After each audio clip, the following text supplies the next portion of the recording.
அனைவருக்கும் வணக்கம். சற்று முன்பு வெளியான முக்கிய அறிவிப்பு. மகளிர் உரிமை தொகை 1000 ரூபாய் வாங்கும் பெண்கள் அனைவரும் பயன்பெறும் வகையில் கவனத்தில் கொள்ளக்கூடிய மிக மிக முக்கியமான மகிழ்ச்சியான அறிவிப்பை தமிழக அரசு வெளியிட்டுள்ளது.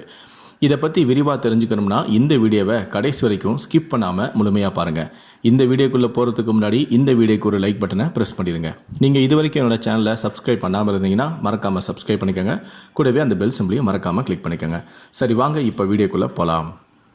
மகளிர் முன்னேற்றத்திற்காகவும் பெண் குழந்தைகளின் பாதுகாப்புக்காகவும் தமிழக அரசு பல்வேறு நடவடிக்கைகளையும் அறிவிப்புகளையும் முன்னெடுத்து வருகிறது. அதில் ஒன்றுதான் முதலமைச்சரின் பெண் குழந்தைகள் பாதுகாப்பு திட்டமாகும்.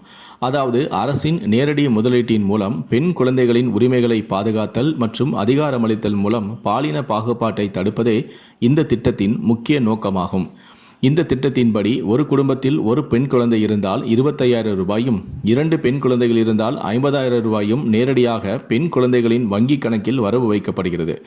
ஒவ்வொரு 5 வருடங்களுக்கு ஒரு முறை இந்த வைப்பு தொகையானது புதுப்பித்து செய்யப்பட்டு அந்த பெண் குழந்தைகளுக்கு 18 வயது நிறைவடைந்ததும் வட்டியுடன் சேர்த்து தொகை வழங்கப்படும். அதுவும் மாவட்ட சமூக நல மூலமாக பெண் குழந்தைகளின் கணக்கிற்கே நேரடியாக பணம் வழங்கப்படும். இந்த திட்டத்தில் சேர வேண்டுமானால் 1/8/2021 அன்று அல்லது அதற்கு பிறகு பிறந்த பெண் குழந்தைகள் விண்ணப்பிக்கலாம். இ-சேவை மையங்கள் மூலம் கூட இதற்காக பெற்றோர்கள் விண்ணப்பிக்கலாம்.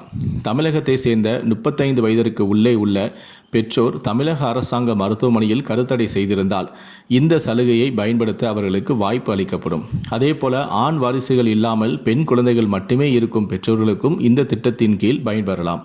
அதேபோல பெற்றோர்களின் ஆண்டு வருமானம் 22,000 ரூபாய்க்குள் இருக்க வேண்டும். இதற்கு தேவைப்படும் ஆவணங்கள்: பெற்றோரின் ஆதார் கார்டு, பெற்றோரின் குடியிருப்பு சான்றிதழ், வருமான சான்றிதழ், ஜாதி சான்றிதழ், பிறப்பு சான்றிதழ், வங்கி கணக்கு புத்தகம், பாஸ்போர்ட் அளவு புகைப்படம், செல்போன் நம்பர் இருந்தால் இந்த திட்டத்திற்கு விண்ணப்பிக்கலாம். விண்ணப்பிக்க தகுதிகள்: பெண் குழந்தைகள் பாதுகாப்பு திட்டத்தின் கீழ் பயனடைய குடும்ப ஆண்டு வருமானம் 72,000க்குள் இருக்க வேண்டும். இரண்டாவது, பெண் குழந்தை பிறந்து 3 வருடங்களுக்குள் விண்ணப்பிக்க வேண்டும். தமிழ்நாட்டில் 10 வருடங்களுக்கு மேல் வசிப்பவராக இருக்க வேண்டும். பெற்றோரின் ஒருவர் 40 வயதுக்குள் குடும்ப கட்டுப்பாடு செய்திருக்க வேண்டும். இணையதளத்தின் வாயிலாக இ-சேவை மையத்தின் மூலமாக நீங்கள் விண்ணப்பிக்க வேண்டும்.